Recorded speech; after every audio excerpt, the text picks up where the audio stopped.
नमस्कार साथियों, स्वागत है आपका अपने यूट्यूब चैनल स्टडी विद एवी में। साथियों, आप सभी लोग कैसे हैं? आशा करता हूँ आप सभी लोग अच्छे होंगे, स्वस्थ होंगे। आपका अध्ययन जारी होगा साथियों आपके आगामी जो फरवरी में सीटेट का एग्ज़ाम है उसके लिए। साथियों, जैसे कि मैंने आपको वादा किया है कि मैं आपको आपके सीटेट के एग्ज़ाम से 90 प्लस मार्क्स ज़रूर दिलाऊंगा, ये मेरी गारंटी है। बस आपको मेरा साथ देना होगा। आपके लिए मैं जो प्रैक्टिस सेट डालता हूँ डेली, तो आप उसे ज़रूर देखिएगा। साथियों, आज इस वीडियो में हम लोग 2024 जनवरी में जो एग्ज़ाम हुआ था सीटेट का, उसका हम प्रैक्टिस करेंगे। जो आपका सेकंड पेपर है यानी जूनियर लेवल का जो है, उसके लिए फ़र्स्ट पेपर मैं सॉल्व करा चुका हूँ साथियों। जो आपका फ़र्स्ट पेपर था उसमें जो आपकी बाल मनोविज्ञान था उसको हम लोग सॉल्व कर चुके थे सेट आई का। और यहाँ पे हम ये जो सेट एम है पेपर सेकंड का, इसको हम इसकी आज बाल मनोविकास को सॉल्व करेंगे। जो आपका बाल विकास मनोविज्ञान है उसे सॉल्व करेंगे।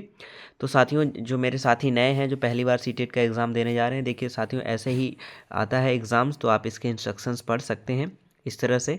और इसके बाद हम लोग आप इसे पॉज करके जो भी चीज़ें हैं आप पढ़ सकते हैं। और उसके बाद हम शुरू करते हैं आज का अभ्यास। तो यहाँ से हम साथियों शुरू करते हैं हमारा पार्ट 1 में, जो आपका भाग 1 में चाइल्ड डेवलपमेंट एंड पेडागोजी आती है, यानी बाल विकास एवं शिक्षा शास्त्र, तो उसका हम अभ्यास करेंगे। तो आपका फर्स्ट क्वेश्चन है, तो फर्स्ट क्वेश्चन से स्टार्ट करते हैं। तो डायरेक्शन साथियों पढ़ लेते हैं। निर्देश जो दे रखे, निम्नलिखित प्रश्न संख्या 1 से 30 के उत्तर देने के लिए सही सबसे उपयुक्त विकल्प आपको चुनना है, ये आपको बताना है। तो साथियों शुरू करते हैं आज का पहला प्रश्न। वाइगोत्स्की के अनुसार संज्ञानात्मक विकास को सुगम बनाने में शिक्षक की क्या भूमिका है? ऑप्शन पहला, छात्र को जानकारी और ज्ञान प्रदान करना। ऑप्शन सेकंड, आलंबन के माध्यम से छात्र के सीखने का मार्ग दर्शन और समर्थन करना। ऑप्शन थर्ड, छात्र को पूरी तरह से स्वतंत्र रूप से सीखने की अनुमति देना। और ऑप्शन चौथा, केवल उन्हीं कार्यों को देना जो विद्यार्थी वर्तमान में स्वतंत्र रूप से कर सकता है। तो यानी वाइगोत्स्की के अनुसार संज्ञानात्मक विकास को सुगम बनाने में शिक्षक की क्या भूमिका है? तो वाइगोत्स्की ने ही साथियों क्या कहा था कि उनको अगर बच्चे को इसका फोल्डिंग यानी कि थोड़ी सी मदद कर दी जाए, यानी अगर बच्चा जैसे कोई प्रश्न उससे पूछा जाता है, बच्चा शुरू में कहता है सर मुझे थोड़ा सा, ये मैडम मुझे शुरू में थोड़ा सा बता दिए फिर मैं बता दूंगा, तो अगर इसको थोड़ा सा आलम्बन यानी कि इसको फोल्डिंग अगर थोड़ी सी मदद कर दी जाती है तो क्या कर लेता है, वो सॉल्व कर लेता है। तो इसका जो सबसे उपयुक्त आंसर क्या होगा, यानी आलम्बन के माध्यम से छात्र के सीखने का मार्गदर्शन और समर्थन करना, यही इसका राइट आंसर होगा। यानी ऑप्शन नंबर सेकंड आपका राइट आंसर हो जाएगा। इसको आलम्बन को साथियों इंग्लिश में हम लोग इसका फोल्डिंग गिव कहते हैं। तो जो मेरे साथी इंग्लिश लैंग्वेज ले रखे हैं तो उसमें भी यही सेम क्वेश्चंस पूछ ले जाते हैं, तो इसे भी याद रखिएगा। यानी to guide and support the students learning through scaffolding, तो option second is the right answer हो जाएगा। Next question, question number second. किशोरावस्था के बारे में निम्नलिखित में से कौन सा कथन सही नहीं है?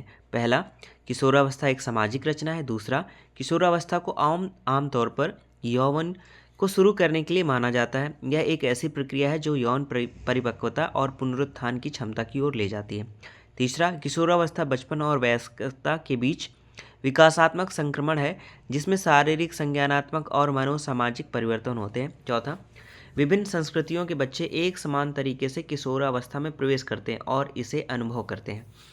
तो किशोरावस्था के बारे में लिखित में से कौन सा कथन सही नहीं है, तो ये आपको बताना है। तो यानी किशोरावस्था एक सामाजिक रचना है, ये भी सही है आपका, ये भी आपका सही है। उसके बाद फिर क्या कह रहा है, यानी किशोरावस्था को आमतौर पर यौवन को शुरू करने के लिए माना जाता है, बिल्कुल सही है, ये भी आपका राइट होगा। किशोरावस्था बचपन और वयस्कता के बीच विकासात्मक संक्रमण है जिसमें शारीरिक, संज्ञानात्मक और मनोसामाजिक परिवर्तन होते थे, ये भी आपका राइट है। उसके बाद क्या है, विभिन्न संस्कृतियों के बच्चे एक समान तरीके से किशोरावस्था में प्रवेश करते हैं और इसे अनुभव करते हैं। तो यानी कि ये एक जैसे अनुभव नहीं रहते सबके, यानी अलग अलग अनुभव होते हैं सभी के। तो यही इसका क्या होगा, ये विभिन्न संस्कृतियों के बच्चे एक समान तरीके से, तो एक समान तरीके से नहीं करते, सबके अपने एक्सपीरियंस अलग अलग होते, तो यही इसका क्या होगा, रॉन्ग आंसर होगा। यही आपको चूज़ करना था। तो यानी इस प्रश्न का जो आंसर हो जाएगा क्या हो जाएगा, option number 4 is the right answer हो जाएगा। क्योंकि इसमें से क्या पूछा कि कौन सा कथन सही नहीं है किशोरावस्था के बारे में, तो ऑप्शन नंबर 4 सही नहीं है। अगले प्रश्न पर आते हैं, प्रश्न नंबर 3। सुजाता नृत्य प्रतियोगिता में केवल इसलिए उत्सुकता से भाग लेती है क्योंकि वह नगद का प्रथम पुरस्कार जीतने में रुचि रखती है। सुजाता, पहला ऑप्शन, आंतरिक रूप से प्रेरित है। दूसरा, बाहरी रूप से प्रेरित है। तीसरा, महारत उन्मुख शिक्षार्थी है। चौथा, असफलता परिहार शिक्षार्थी है।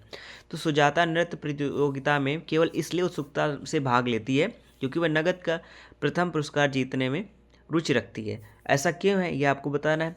तो यानी आंतरिक रूप से प्रेरित नहीं है, महारत उन्मुख शिक्षार्थी है, ये भी नहीं, असफलता परिहार शिक्षार्थी है, बाहरी रूप से प्रेरित है यानी कि उसको किसी चीज़ के लिए मतलब ज़रूरत है, यानी कि कुछ होगा जिसकी वजह से वो चाहती है कि मुझे प्रथम नगद पुरस्कार मिले और मैं उसको कहीं ना कहीं क्या कर सकूं, इस्तेमाल कर सकूं। तो यानी कि इसका जो सही जवाब हो जाएगा आपका, ये option number second is the right answer हो जाएगा। ऑप्शन नंबर सेकेंड ये आपका सही जवाब हो जाएगा, यानी बाहरी रूप से प्रेरित है वो। नेक्स्ट क्वेश्चन पर आते हैं, क्वेश्चन नंबर 4। शिक्षार्थियों के बीच व्यक्तिगत भिन्नताओं को संबोधित करने के लिए एक शिक्षक को क्या करना चाहिए, पूछा है आपसे। पहला, मतभेदों को असामान्य और एक प्रकार की कमी के रूप में स्वीकार करना चाहिए। दूसरा, व्यक्तिगत भिन्नताओं को नज़रअंदाज करना चाहिए। तीसरा, भिन्नताओं को मानव विविधता के प्रत्यक्ष विशेषता के रूप में मानना चाहिए। चौथा, सभी शिक्षार्थियों के लिए एक अनम्य और समान पाठ्यक्रम लागू करना चाहिए। तो यानी कि शिक्षार्थियों के बीच अगर व्यक्तिगत भिन्नताओं को संबोधित करने के लिए एक शिक्षक को क्या क्या करना चाहिए, तो ये आपसे पूछा है। तो यानी कि मतभेदों को असामान्य और एक प्रकार की कमी के रूप में स्वीकार करना चाहिए, ये तो नहीं। व्यक्तिगत भिन्नताओं को नज़रअंदाज करना चाहिए, इसे भी नहीं करना चाहिए, तो ये भी आपका क्या हो जाएगा, नहीं होगा। और भिन्नताओं को मानव विविधता की प्रत्यक्ष विशेषता के रूप में मानना चाहिए, तो ये तो आपका होगा। एक ही है, और भी देख लेते हैं क्या और भी। तो सभी शिक्षार्थियों के लिए एक अनम्य और समान पाठ्यक्रम लागू करना चाहिए। यहाँ पे अनम्य मतलब साथियों uniform curriculum for all learners. Rigid, अनम्य मतलब जो एक रिजिड मतलब बदला ना जा सके, तो ये तो बिल्कुल नहीं होगा। तो ऑप्शन नंबर 3 ही आपका क्या हो जाएगा, राइट आंसर हो जाएगा साथियों। Option number 3 is the right answer. तो साथियों आपको वीडियो कैसा लग रहा है ज़रूर बताइएगा कमेंट बॉक्स में। साथियों आप लोग बिल्कुल भी नहीं बताते हैं, पता नहीं आपको वीडियो पसंद नहीं आता, मेरी मेहनत नहीं अच्छी लगती है क्या है, लाइक भी नहीं करते हैं। लाइक करने से कुछ नहीं है साथियों, आपको कुछ जाता नहीं बस, लेकिन मुझे मिल जाता है, मोटिवेशन मिलता है आप लोगों के लिए और अच्छी वीडियो और अच्छे से मेहनत करने के लिए, कि मैं आपको और अच्छे से कितनी अच्छी वीडियो बना के दे सकूँ जिससे आप अपने एग्ज़ाम्स में 100% सफलता पा सकें। मेरा प्रयास है साथियों, अगर 100% आप मेरे साथ मेरे वीडियो देखते रहेंगे और अपनी किताबों से पढ़ते रहेंगे तो 100% आपका 90+ मार्क्स कोई नहीं ले सकता। तो साथियों अगर अच्छा लगे तो ज़रूर लाइक कर दिया करिए, और अगर अभी तक चैनल को सब्सक्राइब नहीं किया तो सब्सक्राइब करके बेल आइकन को प्रेस कर लीजिएगा। यहाँ पर आपको अच्छी वीडियो ही मिलेंगी, मैं आपको जो दूंगा ऑथेंटिक ही दूंगा। यहाँ पे मैं आपको जो भी कराता हूँ वो जो CBSE का है, पिछले ईयर प्रीवियस ईयर्स के पेपर में वहीं से आपके लिए कराता हूँ, वहीं के आंसर की के हिसाब से कराता हूँ, तो उसमें किसी भी तरह की कोई फॉल्ट होने की संभावना नहीं रहती है। आपको ज़रूर लगता होगा कि एक दो क्वेश्चंस में कि ऐसा नहीं है, क्योंकि जो आंसर की है CBSE ने जो माना है वही उसी के हिसाब से मैं आपको प्रैक्टिस कराता हूँ। इसमें मेरा कोई अलग से मैं कुछ उसमें इम्प्लीमेंट नहीं करता। तो मेरा ये प्रयास है, बस ये है कि मैं आपको समझाने का प्रयास करता हूँ, क्योंकि मैंने कहीं ना कहीं वही इंसान आपको अच्छे से बता सकता है जो कहीं ना कहीं सफल होता है। तो जाहिर सी बात है, मुझे एक्सपीरियंस है कैसे क्या आपको सफलता पानी है, तो मैं आपका अपना अनुभव आपके साथ शेयर करता हूँ। अगर आप मेरे साथ लगे रहेंगे, अभ्यास करते रहेंगे तो 100% सफल होंगे। मैंने भी इसी तरह से प्रिपरेशंस करके साथियों सफलता पाई थी, तो मैं आपसे आशा करता हूँ कि आप सभी लोग मेरा सपोर्ट करेंगे और मैं आपका सपोर्ट करूँगा, आप 100% सफल होंगे। तो साथियों बढ़ते हैं अगले प्रश्न पर, प्रश्न नंबर 5। जीन पियाजे का मानना था कि ज्ञान है, पहला, पर्यावरण से निष्क्रिय रूप से पारित होने के बजाय बच्चे द्वारा निर्मित किया जाता है। दूसरा, अंतःक्रियाओं के माध्यम से प्राप्त करने के बजाय जन्मजात और दिया हुआ होता है। तीसरा, अधिक जानकार अन्य लोगों के साथ बातचीत से सह निर्मित होता है। चौथा, एक दृश्य व्यवहार परिवर्तन है जिसे विश्वसनीयता के साथ मापा जा सकता है। तो जीन पियाजे का मानना था कि ज्ञान कैसा है ये आपको बताना है, तो यानी कैसा है, तो उन्होंने कहा था कि पर्यावरण से निष्क्रिय रूप से पारित होने के बजाय बच्चे द्वारा निर्मित किया जाना चाहिए, यानी बच्चा भी उसमें अपना अनुभव क्या कर सके, जोड़ सके। तो पर्यावरण से निष्क्रिय रूप से पारित होने के बजाय बच्चे द्वारा निर्मित किया जाता है, तो यही सबसे उपयुक्त इसका आंसर होगा। तो option number first is the right answer हो जाएगा साथियों, ऑप्शन नंबर पहला। Next question, question number 6। एक प्रगतिशील कक्षा में आकलन यानी कैसा होना चाहिए, कैसा होता है, आपको बताना है। पहला गतिशील होता है, दूसरा वस्तुनिष्ठ होता है, तीसरा योगात्मक होता है, चौथा मानक संदर्भित होता है। तो एक प्रगतिशील कक्षा में आकलन यानी अगर कोई प्रोग्रेसिव क्लास है तो उसका असेसमेंट कैसा होना चाहिए, ये आपसे पूछा है। तो यानी कैसा होना चाहिए, जाहिर सी बात प्रगतिशील है तो उसका गतिशील ही होना चाहिए यानी डायनामिक होना चाहिए। तो ऑप्शन नंबर फर्स्ट इसका आंसर राइट हो जाएगा साथियों, यानी कैसा होना चाहिए, गतिशील। Option number first is the right answer. Next question, question number 7 आपसे पूछा है, निम्नलिखित में से कौन सी प्रक्रिया वातावरण से प्राप्त जानकारी के अर्थ निर्माण और इसे स्मृति में आगे संग्रहित करने के लिए आवश्यक है। ये आपसे पूछा है। अगर मेरे इंग्लिश मीडियम के साथी हैं तो साथी आप अपना क्वेश्चन मेरे साथ रीड कर सकते हैं, आप अपना इंग्लिश में, और मैं आपके लिए आंसर मैं ज़रूर बताऊंगा क्योंकि मेरे ज़्यादातर व्यूअर साथी हिंदी मीडियम के लिए हैं। फिर भी मैं इसलिए आपको बाइलिंगुअल इसीलिए दिखाता हूं कि आप जो मेरे इंग्लिश मीडियम के साथी हैं वो भी क्वेश्चन सेट को सॉल्व कर सकें और अपना जो भी है यहाँ से प्रिपरेशंस देख सकें कि मेरी कितनी प्रिपरेशंस है। तो अगर आप कहें, क्योंकि टाइम ज़्यादा हो जाता है साथियों इसलिए मैं रीड नहीं कर पाता दोनों चीज़ें। तो यहाँ पर निम्नलिखित से कौन सी प्रक्रिया वातावरण से प्राप्त जानकारी के अर्थ निर्माण और इसे स्मृति में आगे संग्रहित करने के लिए आवश्यक है। पहला ध्यान देना, दूसरा क्षय होना, तीसरा भूलना, चौथा पुनर्प्राप्ति। तो इसमें से कौन सा होगा साथियों आपको बताना है।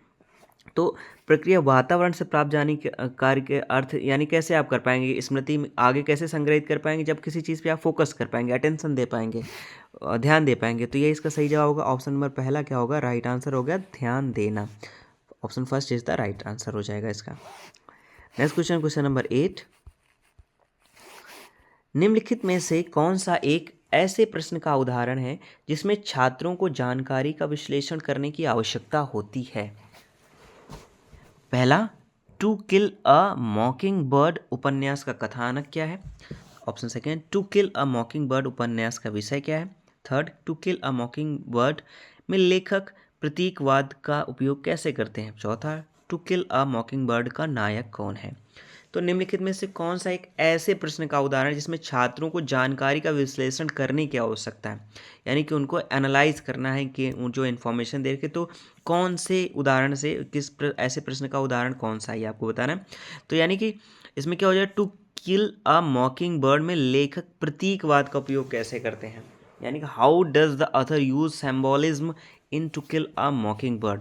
तो ये इसका उपयुक्त आंसर हो जाएगा, राइट आंसर होगा आपका थर्ड।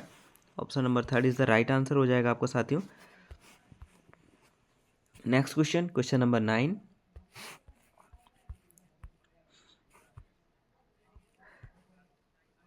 क्वेश्चन नंबर 9 साथियों, आप इसमें कथन और रीजन है। तो शिक्षकों को निरंतर अपने स्वयं के रूढ़वादिता और पूर्वाग्रहों पर चिंतन करना चाहिए। कारण क्या है इसका, सांस्कृतिक रूप से उत्तरदायी शिक्षण का अर्थ है कि शिक्षक चिंतनशील हो। तो आपको सही विकल्प इसका चुनना है, बताना है साथियों क्या होगा। पहला है ए और आर दोनों सही हैं और ए की आर सही व्याख्या करता है। दूसरा, ए और आर दोनों सही लेकिन ए की आर सही व्याख्या नहीं करता। तीसरा, ए सही है लेकिन आर गलत है। चौथा, ए और आर दोनों गलत हैं। तो आपको बताना है यानी कि इसमें कौन कौन सा सही है, तो आपको बताना है साथियों क्या है इसमें। तो यानी कि शिक्षकों को निरंतर अपने स्वयं के रूढ़वादिता और पूर्वाग्रहों पर चिंतन करना चाहिए, तो बिल्कुल करना चाहिए। सांस्कृतिक रूप से उत्तरदायी शिक्षण का अर्थ है कि शिक्षक चिंतनशील हो, तो ये भी बिल्कुल सही जवाब होगा। तो यानी दोनों सही होंगे साथियों। तो आपका ऑप्शन फर्स्ट आपका क्या हो जाएगा, राइट आंसर हो जाएगा, यानी ए और आर दोनों सही हैं और ए आर की सही जो ए है, ए की आर सही व्याख्या करता है। तो option first is the right answer हो जाएगा। Next question, question number 10, Kohlberg के नैतिक विकास के सिद्धांत की कैरोल गिलिगन की आलोचना का केंद्रीय तर्क है। पहला ऑप्शन, देखभाल की नैतिकता और नारीवाद दृष्टिकोण। दूसरा, बच्चों की नैतिक क्षमताओं को अधिक आंकना। तीसरा, बच्चों के अध्ययन में प्रायोगिक शोध प्रणाली का प्रयोग। और चौथा, स्कूल जाने वाले बच्चों के लिए अध्ययन के शैक्षिक निहितार्थ।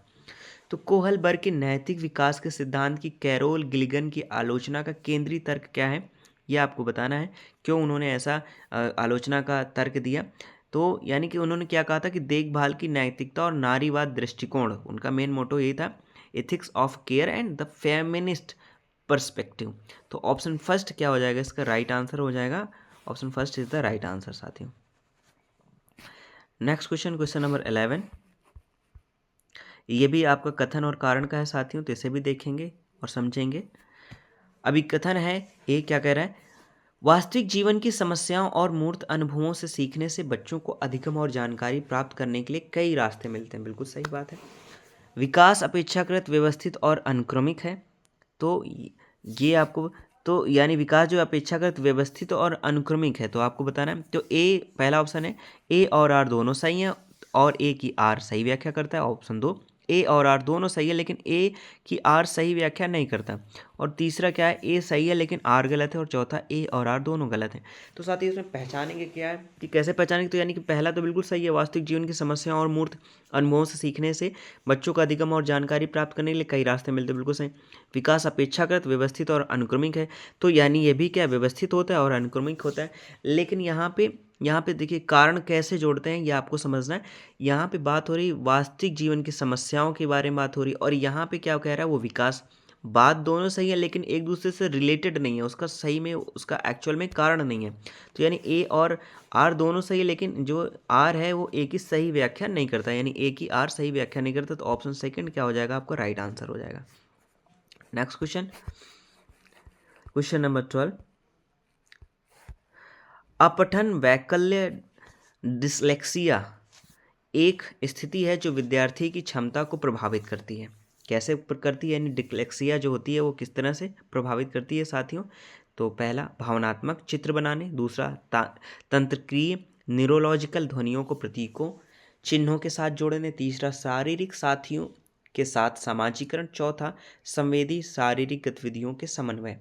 तो आपको बताना है, यानी जो डिसलेक्सिया बीमारी होती है अपठन, यानी कि उसमें सही से पढ़ना नहीं आता। वैकल्य एक स्थिति है जो विद्यार्थी की क्षमता को कैसे प्रभावित करती है ये आपको बताना है। तो कैसे करती है, यानी कि अपठन वैकल्य डिसलेक्सिया एक तंत्र की स्थिति है जो शिक्षार्थी की क्या करती है, जो न्यूरोलॉजिकल ध्वनियों को प्रतीक चिन्हों के साथ जोड़ने की क्षमता को क्या करती है, प्रभावित करती है। तो इसका जो ऑप्शन नंबर सेकंड होगा साथियों क्या हो जाएगा, राइट आंसर हो जाएगा। Option number second is the right answer, ये इसका सही जवाब हो जाएगा। अगले प्रश्न पर आते हैं, प्रश्न नंबर 13। एक माध्यमिक स्कूल शिक्षक छात्रों को संकल्पनाओं और वास्तविक दुनिया के अनुप्रयोगों के बीच संबंध बनाने में मदद करके सार्थक सीखने को सक्षम बनाना चाहता है। निम्नलिखित में से कौन सी गतिविधि एक उपयुक्त शैक्षणिक रणनीति होगी। ऑप्शन पहला, छात्रों को नियम और परिभाषाएं याद करने दें। दूसरा, विद्यार्थियों से बहुविकल्पी प्रश्नों वाली कार्यपत्रक पूरी करने को कहें। तीसरा, विद्यार्थियों को उद्दीपक प्रतिक्रिया अनुबंधन की विधि द्वारा सीखने को कहें। चौथा, छात्रों को छोटे समूहों में वर्तमान मुद्दे पर शोध करने दें और अपने निष्कर्ष कक्षा में प्रस्तुत करें। तो आपको बताना है कि इसमें कौन सा सबसे उपयुक्त आंसर होगा। तो एक माध्यमिक स्कूल शिक्षक छात्रों को संकल्पनाओं और वास्तविक दुनिया के अनुप्रयोगों के बीच संबंध बनाने में मदद करके सार्थक सीखने का सक्षम बनाना चाहता है। निम्नलिखित में कौन सी गतिविधि एक उपयुक्त शिक्षण रणनीति होगी, इनमें से कौन सी उसको रणनीति अपनाना चाहिए। तो कौन सी अपनाना चाहिए, यानी छात्रों को छोटे समूहों में वर्तमान मुद्दे पर शोध करने दें और अपने निष्कर्ष कक्षा में प्रस्तुत करने दें। यानी यही इसका सही जवाब हो जाएगा, यानी ऑप्शन नंबर 4 आपका क्या हो जाएगा, सही जवाब हो जाएगा। इस तरह से वो बच्चे खुद शोध करके खुद निष्कर्ष निकाल के अच्छे से अपना एक्सपीरियंस साझा करके उसको बिल्कुल अभिभूत कर सकते हैं। अगले प्रश्न पर आते हैं, प्रश्न नंबर 14। कोहलबर्ग के नैतिक विकास की किस अवस्था में बच्चों का तर्क कानून की नैतिकता के इर्द गिर्द घूमता है। पहला, पूर्व पारंपरिक नैतिकता। दूसरा, पारंपरिक नैतिकता। तीसरा, विषम नैतिकता। चौथा, स्वायत्त नैतिकता। तो कोहलबर्ग के नैतिक विकास की किस अवस्था में बच्चों का तर्क कानून की नैतिकता के इर्द गिर्द घूमता है, तो ये आपको बताना है साथियों। तो यानी कोहलबर्ग ने क्या कहा था, उन्होंने ये कहा था कि जो बच्चों के अंदर जो अवस्था होती है वो तर्क कानून की नैतिक जो घूमता है वो पारंपरिक नैतिकता होती है। कैसी होती है, यानी कन्वेंशनल मॉरलिटी होती है। तो ऑप्शन सेकंड क्या हो जाएगा आपका, राइट आंसर हो जाएगा। Option second is the right answer. Next question, question number 15। निम्नलिखित में से कौन एक समावेशी कक्षा का उदाहरण नहीं है। पहला, विविध दृष्टिकोणों का समावेश। दूसरा, उचित समावेशन का पालन। तीसरा, विभेदित निर्देश देना। चौथा, प्रतिस्पर्धी लोकाचार को प्रोत्साहित करना। तो इसमें से आपको बताना है कि समावेशी कक्षा का उदाहरण नहीं है, ये आपको बताना है। तो इसका सही जवाब यानी विविध दृष्टिकोणों का समावेश होना चाहिए, ये भी आपका सही है। उसके बाद उचित समावेशन का पालन बिल्कुल करना चाहिए, यानी फॉलोइंग रीजनेबल एकोमोडेशन। और तीसरा का विभेदित निर्देश होना चाहिए, यानी ऑफरिंग डिफरेंशिएट इंस्ट्रक्शन, यानी सबके लिए अलग अलग तरह के होने चाहिए इंस्ट्रक्शन, एक जैसे नहीं होने चाहिए। फिर क्या, प्रतिस्पर्धी लोकाचार को प्रोत्साहित करना, तो इनकरिंग कॉम्पिटेटिव इथॉस ये नहीं होना चाहिए। लोकाचार की बात कर रहे हैं या तो लोकाचार नहीं होना चाहिए, क्योंकि यहाँ पे समावेशी कक्षा के बारे में बात हो रही थी, यानी चौथा ऑप्शन नहीं होगा। तो यही ये इसमें से पूछा है कि कक्षा का उदाहरण नहीं होगा, तो ऑप्शन 4 क्या हो जाएगा आपका राइट आंसर हो जाएगा, यानी 4 आपका राइट आंसर हो जाएगा। तो साथियों आपको वीडियो कैसा लग रहा है जरूर बताइएगा साथियों, मेरे प्यारे साथियों। अच्छा लगे तो लाइक कर दीजिएगा, कमेंट करके जरूर अपना स्कोर बताइएगा वीडियो के अंत में, कितना स्कोर है, कितनी आपकी प्रिपरेशन अच्छी से चल रही है। इससे आपको भी आइडिया हो जाएगा कि कितना आपका, आप जो बुक से प्रिपरेशंस कर रहे हैं, आप कितना तैयार हैं आपके एग्ज़ाम्स के लिए। साथियों 1 महीने लगभग रह गए आपके एग्ज़ाम्स के, तो आप अच्छे से प्रिपरेशंस करते रहें। और सुबह शाम मेरे वीडियो अगर आपके पास टाइम नहीं रहता है तो आप जॉगिंग करते समय, टहलते समय, खाना खाते समय, कैसे भी ट्रैवल कर रहे हैं तो ट्रैवल करने में ईयरफोन लगा के म्यूजिक सुनने, रील देखने से तो अच्छा है साथियों। आधे घंटे 20 मिनट में अगर आप एक प्रैक्टिस सेट सॉल्व कर लेते हैं 30 क्वेश्चंस का, तो आपके लिए बेनिफिशियल होगा। एक 30 क्वेश्चंस यानी बूंद बूंद करके ही घड़ा भरता है। अगर आप 10 साल के प्रीवियस एग्जाम्स के क्वेश्चन पेपर सॉल्व कर लेते हैं, आप प्राइमरी लेवल का हो या जूनियर लेवल का, तो जो साइकोलॉजी होती है लगभग साथियों सब एक जैसी ही आती है, उसमें कोई अंतर नहीं होता कि प्राइमरी का या सेकेंडरी का। लगभग 70-80% क्वेश्चन हूबहू वैसे ही आते हैं, बस घुमा फिरा देते हैं, कभी प्राइमरी में कभी जूनियर में, इस तरह से करते रहते हैं। तो आप दोनों का प्रैक्टिस सॉल्व करते रहिए, अगर आपके पास है वहाँ से कर लीजिए। और आप प्रैक्टिस और रिवीजन के तौर पे आप मेरे वीडियो सुन सकते हैं, जिससे आपका रिवीजन भी होता रहे, आप अपने खाली टाइम का उपयोग कर सकें। खाली टाइम इन द सेंस साथियों, ट्रैवल जब करते हैं आप, या किचन में आप, बहुत सारी ऐसी मेरी बहनें हैं या मेरी माताएं हैं जो भी हैं, वो भी प्रिपरेशंस कर रही होंगी, तो वो भी अपने किचन में अगर खाना बना रहे हैं तो वो भी सुन सकते हैं, वहाँ पे भी आपके हेल्पफुल होंगे। तो नेक्स्ट क्वेश्चन पर आते हैं साथियों। अगर अभी तक चैनल को सब्सक्राइब नहीं किया तो साथियों जरूर सब्सक्राइब कर लीजिए, मोटिवेशन मिलता है, लाइक कर दीजिएगा। अगले प्रश्न पर आते हैं, क्वेश्चन नंबर 16। रचनात्मक मूल्यांकन के लिए कार्य की प्रगति को दर्शाते पोर्टफोलियो एक प्रभावी प्रणाली है, क्योंकि पहला, इसमें से आपको बताना, ए, वे मूल्यांकन की प्रक्रिया में छात्रों को शामिल करते हैं, बी, वे व्यक्तिगत छात्रों की प्रगति के बारे में अंतर्दृष्टि प्रदान करते हैं, तीसरा, वे मुख्य रूप से अंतिम उत्पाद की प्रस्तुति पर ध्यान केंद्रित करते हैं, और डी, वे छात्र अधिगम के ठोस सबूत पेश करते हैं। तो यानी रचनात्मक मूल्यांकन के लिए कार्य की प्रगति को दर्शाते पोर्टफोलियो एक प्रभावी प्रणाली है, क्योंकि इसमें क्या क्या सही हो सकता है आपका साथियों। तो यानी कि यहाँ पे आपका, यानी वे मूल्यांकन की प्रक्रिया में छात्रों को शामिल करते हैं, बिल्कुल सही है। तो इसके बाद क्या है, वे व्यक्तिगत छात्रों की प्रगति के बारे में अंतर्दृष्टि प्रदान करते हैं, यह भी आपका सही होगा। फिर उसके बाद क्या है कि वे मुख्य रूप से अंतिम उत्पाद की प्रस्तुति पर ध्यान केंद्रित करते हैं, तो यानी ये पोर्टफोलियो में नहीं होना चाहिए, तो यानी ये सी तो नहीं होगा आपका। फिर उसके बाद वे छात्र अधिगम के ठोस सबूत पेश करते हैं, हाँ बिल्कुल, पोर्टफोलियो में क्या होता है, यानी कि ठोस सबूत ही होता है कि आपका बच्चा कैसा है, कैसा परफॉर्मेंस कर रहा है, कैसे एक्टिविटीज़ में है, तो ये भी होगा आपका। तो यानी कि आपका ए बी डी होंगे, तो ए बी डी साथियों किस में मिल रहा है आपको, ऑप्शन नंबर 4 में मिल रहा है, तो ऑप्शन नंबर 4 आपका क्या हो जाएगा, राइट आंसर हो जाएगा। Next question, question number 17। निम्न में से कौन सा एक महारत लक्ष्य अभिविन्यास का वर्णन करता है, यानी which of the following describe a mastery goal orientation. पहला, दूसरों के साथ प्रतिस्पर्धा करने के लिए एक निश्चित स्तर के प्रदर्शन को प्राप्त करने पर ध्यान देना। दूसरा, किसी कार्य के लिए अपनी कौशल और समझ को सुधारने पर ध्यान देना। तीसरा, बाहरी पुरस्कार प्राप्त करने के लिए उच्च ग्रेड प्राप्त करने पर ध्यान देना। और चौथा, अपमान के डर से, असफलता या सजा से बचने पर ध्यान देना। तो यहाँ से पूछा है कि निम्न में से कौन सा एक महारत लक्ष्य अभिविन्यास का वर्णन करता है। तो थोड़ा सा क्रिटिकल हो जाती है, हिंदी बहुत ज़्यादा शुद्ध लिख देते हैं तो हमें समझने में, तो कभी कभी आप साथियों इंग्लिश का भी सहारा ले सकते हैं। यहाँ पे जो अभिविन्यास के बारे में बात की जा रही है, यानी कि ओरिएंटेशंस के बारे में बात कर रहे हैं, यानी कि महारत लक्ष्य अभिविन्यास जो है, यानी कि गोल ओरिएंटेशंस के बारे में बात, यानी कैसा होना चाहिए, तो किस तरह का होना चाहिए लक्ष्य हमारा, तो ये होना चाहिए यानी किसी कार्य के लिए अपनी कौशल और समझ को सुधारने पर ध्यान देना।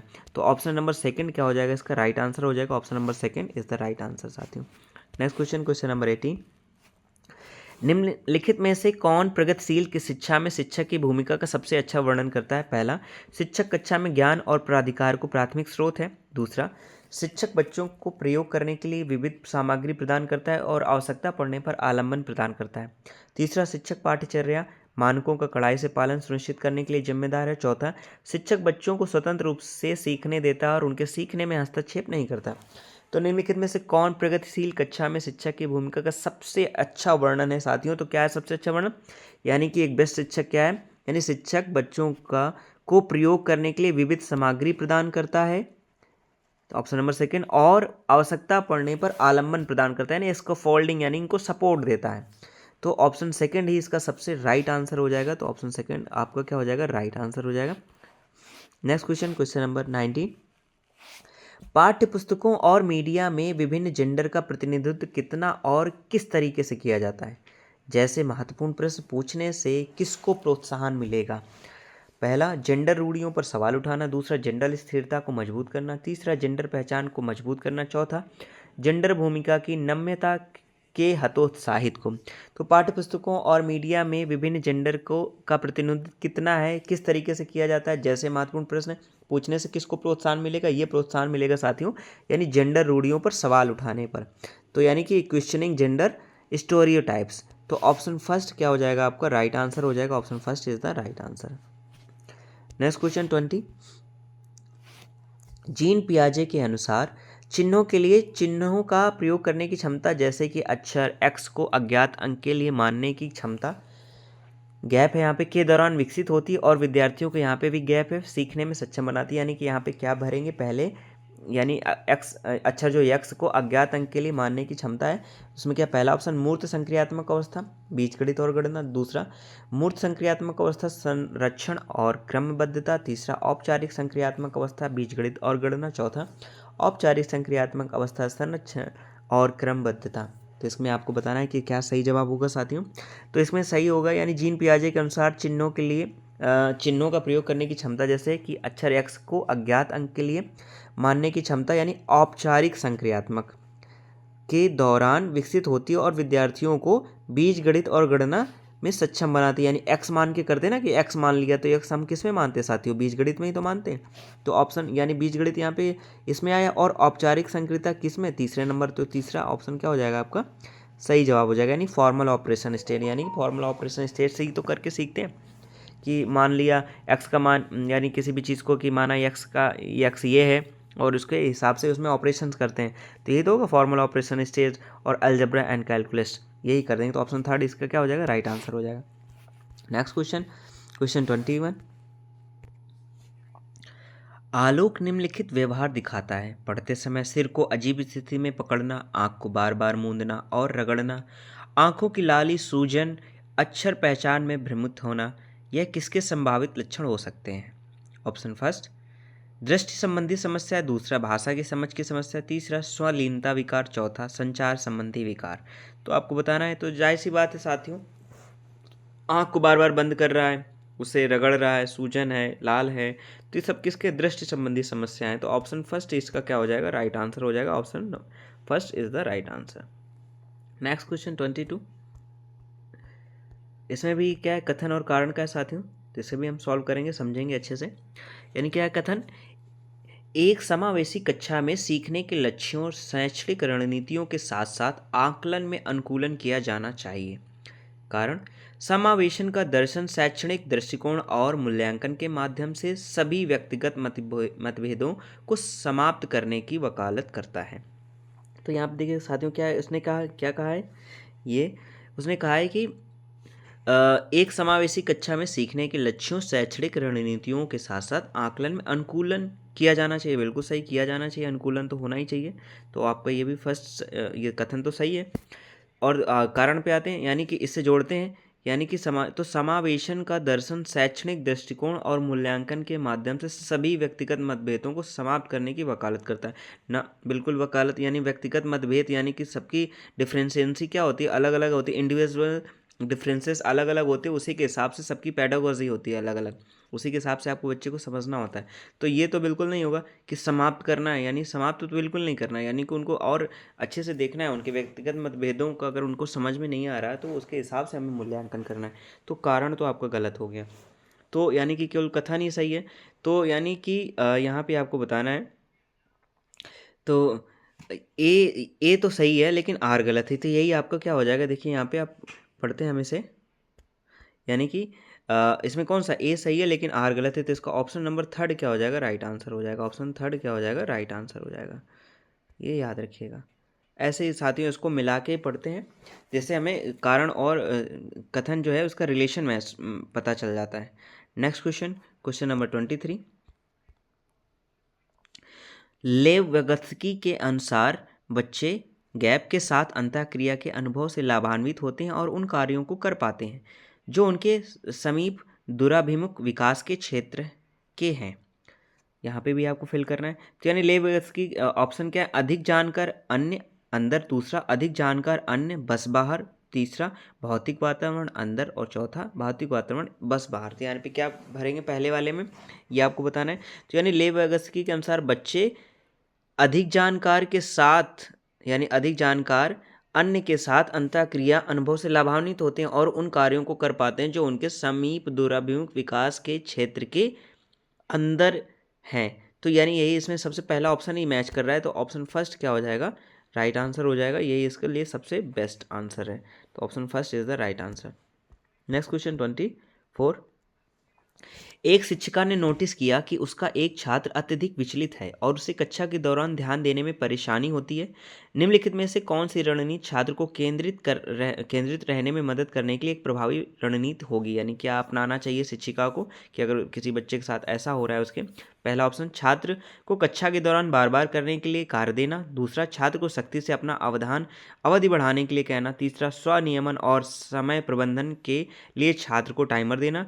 चौथा, माता पिता को बुलाकर छात्र के खिलाफ सख्त अनुशासनात्मक कार्रवाई करना। तो यहाँ पे साथियों अवधान के बारे में यानी कि अटेंशन स्पैन के बारे में कहा जा रहा है। तो जब कोई भी चीज़ अगर आपको हिंदी में न समझ में आया करे साथियों, तो आप ज़रूर उसको उसमें देख लिया करिए, इंग्लिश में ज़रूर देख लिया करिए। तो इसमें से आपसे पूछा है क्या इसका सही होगा, यानी कैसी प्रणाली प्रभावी शिक्षण अपनाना चाहिए। तो यानी इसका सही जवाब यानी स्वनियमन और समय प्रबंधन के लिए छात्र को टाइमर देना कि आपको बेटा इतने यानी कि आप अपना एक नियम, इस नियम से आप कार्य करिए और इतने टाइम में इस चीज़ को ख़त्म करिए। यानी उसको छोटे छोटे टाइम ड्यूरेशंस में कोई चीज़ देना कि इसमें इतने समय में आपको ये चीज़ ख़त्म करनी है, क्योंकि जिससे वो विचलित ना हो। ज़्यादा लंबा उसको ड्यूरेशन दे देंगे तो वो परेशान हो जाएगा। तो ऑप्शन थर्ड क्या हो जाएगा इसका राइट आंसर, यानी स्वनियमन, समय प्रबंधन के लिए छात्र को टाइमर देना, giving a timer to student to self regulation and time management. Next question 25। अभिकथन ये भी है और कारण सहित। तो छात्रों के अच्छा प्रदर्शन करने और स्कूल में बने रहने की अधिक संभावना है यदि उनको अपने स्कूल से भावनात्मक लगाव है और वे मानते हैं कि उनका होना मायने रखता है। तो बिल्कुल सही बात है, ये तो होगा ही होगा। दूसरा कारण देखते हैं, कारण क्या है, भावनाएं सीखने में महत्वपूर्ण भूमिका निभाते हैं। बिल्कुल ये भी सही है, यानी भावनाएं जो हैं, फीलिंग्स जो हैं, वो सीखने में, अगर हमारी फीलिंग्स अच्छी हैं कोई चीज़ तो हम उसको जल्दी से सीख पाते हैं। अगर हमारे स्कूल के प्रति लगाव है, तो ये टीचर्स के प्रति लगाव है, सम्मान है, रिस्पेक्ट है, तो हम उनकी चीज़ ज़्यादा मानते हैं, ज़्यादा अच्छे से प्रभावशाली होती है समझने के लिए। तो यानी दोनों तो ये सही हो गए। और ये क्या है, भावनाएं सीखने में या भावनाओं से रिलेटेड है, तो यानी भावनात्मक लगाव के बारे में बात की गई ना साथ ही भावनात्मक, और यहाँ से भावनाओं से स्टार्ट हुआ है। तो यानी ये क्या है, इसका सही व्याख्या भी कर रहा है।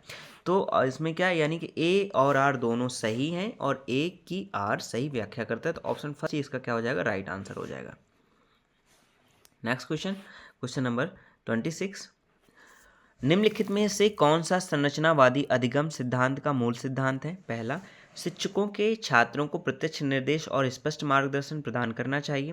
दूसरा, अधिगम तब होता है जब छात्रों को शिक्षकों से सही उत्तर और प्रतिपुष्टि मिलती है।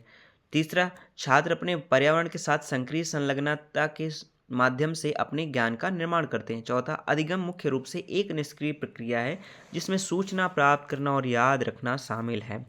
तो ये आपको बताना है कि निम्नलिखित में से कौन सा संरचनावादी अधिगम सिद्धांत का मूल सिद्धांत है। तो इसमें क्या सबसे आंसर उपयुक्त क्या होगा, छात्र अपने पर्यावरण के साथ सक्रिय संलग्नता के माध्यम से अपने ज्ञान का निर्माण करते हैं। तो यही इसका क्या हो जाएगा, ऑप्शन थर्ड क्या हो जाएगा, राइट आंसर हो जाएगा साथियों। ऑप्शन थर्ड आपका राइट आंसर हो जाएगा। Next question, question number 27। एक बच्चा किसी कार्य को करने में, ये भी कथन है साथियों, एक बच्चा किसी कार्य को करने में जितना कम सक्षम होता है, शिक्षकों को उतने ही अधिक संकेत व इशारे देनी चाहिए, और जैसे जैसे बच्चा अधिक से अधिक कर सकता है, शिक्षक को कम से कम मदद करनी चाहिए। बिल्कुल इसका फोल्डिंग का इस्तेमाल करना चाहिए। बच्चा अगर अच्छे से कर लेता है तो मदद कम करनी चाहिए। तो ये तो आपका क्या हो जाएगा, सही है, हो जाएगा, यानी कथन तो सही है। अब कारण को देख लेते हैं, कारण कितना हद तक सही है या गलत है। तो बुद्धि को बुद्धि को बुद्धि लब्धि की गणना करके सटीक रूप से नहीं मापा जा सकता। तो यानी बुद्धि को, हाँ सही बात है, बुद्धि लब्धि की गणना करके बिल्कुल सटीक तो नहीं माप सकते, तो ये भी सही है, लेकिन इसका कोई देखिए इससे रिलेशन नहीं है। देखिए यहाँ पे कोई बुद्धि के बारे में बात नहीं की जा रही है, और यहाँ पे जो कारण है वो बुद्धि के बारे में कह रहा है। तो यहाँ पे यानी कि ए और आर सही तो है, लेकिन जो ए है, जो ए की आर सही व्याख्या नहीं करता, तो इसमें ऑप्शन सेकेंड क्या हो जाएगा, इसका सही जवाब हो जाएगा ऑप्शन सेकेंड, राइट आंसर हो जाएगा। तो यही इसका क्या हो जाएगा, राइट आंसर, ऑप्शन सेकेंड क्या हो जाएगा, सही जवाब हो जाएगा। यानी ए और आर दोनों सही, लेकिन ए की आर सही व्याख्या नहीं करता। नेक्स्ट क्वेश्चन 28, निम्नलिखित में से कौन सा समाजीकरण की प्रक्रिया की विशेषताएं हैं। यह एक रेखीय प्रक्रिया है, बी यह एक जटिल प्रक्रिया है, सी यह एक बहुआयामी प्रक्रिया है, डी यह विभिन्न संस्कृतियों में विशिष्ट रूप से होती है। तो इसका पहला ऑप्शन है ए बी, दूसरा बी सी, तीसरा ए बी सी डी और चौथा ए बी सी डी। तो साथियों इसको पढ़ते हैं और इसमें ढूंढते हैं कितने हमारे ऑप्शन इसमें सही, यानी ए और बी सी डी में से कितने सही हैं। तो देखते हैं कौन कौन सा सही निकलता है। तो यह एक रेखीय प्रक्रिया नहीं, रेखीय तो नहीं है, लीनियर प्रोसेस में नहीं चलती समाजीकरण की प्रक्रिया, ये से कहती है कर्व में चलती है, अप एंड डाउन में। फिर उसके बाद क्या कह रहा है, तो ये तो हमारा नहीं होगा साथियों, फिर फर्स्ट नहीं होगा। आगे बढ़ते हैं, बी यह एक जटिल प्रक्रिया है, बिल्कुल सामाजिक प्रक्रिया कैसी, एक जटिल प्रक्रिया है यानी कॉम्प्लेक्स प्रोसेस है। तीसरा यह एक बहुआयामी प्रक्रिया है, तो बिल्कुल है मल्टी डायमेंशनल, ये क्या है, मल्टी डायमेंशनल प्रोसेस है, तो आपका ये भी सही होगा। उसके बाद डी क्या कर रही है, विभिन्न संस्कृतियों में विशिष्ट रूप से होती है, बिल्कुल सही बात है। तो यानी इसमें कौन कौन सा सही है, आपका बी सी डी सही है। तो बी सी डी किसमें, ऑप्शन थर्ड में आपका बी सी डी है, तो ऑप्शन थर्ड क्या हो जाएगा, राइट आंसर हो जाएगा, option third is the right answer. Next question 29, ये भी कथन और कारण से साथियों, तो इसको भी समझेंगे। कथन क्या कह रहा है, वह कोई उद्देश्यात्मक निश्चित क्षण नहीं होता जब कोई बच्चा मध्य बाल्यावस्था या किशोरावस्था में प्रवेश करता है। तो यहाँ पे ये कह रहा है कि there is no objectively definable moment when a child enters middle childhood or adolescence. तो अब इसका कारण क्या कह रहा है, कारण इससे जुड़ाव रखता है या नहीं रखता है, देखते हैं। तो विकास प्रकृति में निरंतर होता रहता है, यहाँ तो विकास के बारे में बात की जा रही कथन में, और यहाँ तो रीज़न भी विकास से ही कह रहा है, विकास के बारे में कह रहा है। तो विकास प्रकृति में निरंतर होता रहता है, बिल्कुल सही बात है। बाल्यावस्था से किशोरावस्था में अगर प्रवेश करता है तो उद्देश्यात्मक निश्चित क्षण नहीं होता है, तो वह कोई उद्देश्य नहीं होता। तो यानी कथन ए भी आपका क्या है, ये भी एक कथन ए भी सही है, आर भी सही है, और जो ए है या जो सॉरी आर है वो एक ही सही व्याख्या करता है। तो ऑप्शन फर्स्ट क्या हो जाएगा, इसका राइट आंसर हो जाएगा, option first is the right answer. यानी ए और आर दोनों सही हैं और एक ही आर सही व्याख्या करता है। आते हैं साथियों आज के अंतिम प्रश्न पे। साथियों अपना स्कोर जरूर वीडियो के लास्ट में बताइएगा, और वीडियो आपको अच्छा लगा हो तो लाइक कर लीजिएगा, और अभी तक चैनल को सब्सक्राइब नहीं किया तो साथियों सब्सक्राइब करके बेल आइकन को प्रेस कर लीजिएगा, जिससे आपको ऑल वीडियो के नोटिफिकेशन मिलते रहें, समय समय पर आप इसकी प्रिपरेशंस करते रहें। और भी आपके जो साथी हैं प्रिपरेशंस करने वाले, आप उनके आप अपने दोस्तों के साथ भी इसे शेयर कर दीजिए, जिससे उन्हें भी हेल्प हो सके। आते हैं आज के अंतिम प्रश्न पर साथियों। एक प्रारंभिक विद्यालय का शिक्षक छात्र के शैक्षणिक आत्मसंप्रत्यय के विकास को दृढ़ता से प्रभावित कर सकता है। पहला ऑप्शन, सभी विद्यार्थियों से बहुत कम अपेक्षाएं रखना। दूसरा, छात्रों में स्वायत्तता और पहल को दंडित करना। तीसरा, छात्रों में स्वायत्तता और पहल को पुरस्कृत करना। चौथा, विशेष छात्रों से बहुत कम उम्मीदें रखना। तो एक प्रारंभिक विद्यालय का शिक्षक छात्र के शैक्षणिक आत्मसंप्रत्यय देखिए यहाँ पे फिर बहुत ऐसे कठिन दे देता है, यानी सेल्फ कॉन्सेप्ट के बारे में बात कर रहा है। आत्मसंप्रत्यय के विकास को दृढ़ता से प्रभावित कर सकता है। तो क्या कर सकता है साथियों, यानी छात्रों में स्वायत्तता और पहल को पुरस्कृत करना, यही इसको सबसे अच्छे तरीके से प्रभावित कर सकता है। तो ऑप्शन थर्ड क्या हो जाएगा, राइट आंसर हो जाएगा, ऑप्शन थर्ड राइट आंसर हो जाएगा। तो साथियों अपना स्कोर जरूर बताइएगा, और वीडियो कैसा लगा ये भी बताइएगा। अच्छा लगा लाइक कर दीजिएगा, सब्सक्राइब कर लीजिएगा चैनल को। साथियों वीडियो के लास्ट तक आप लोग बने रहने के लिए बहुत बहुत धन्यवाद। Thank you so much.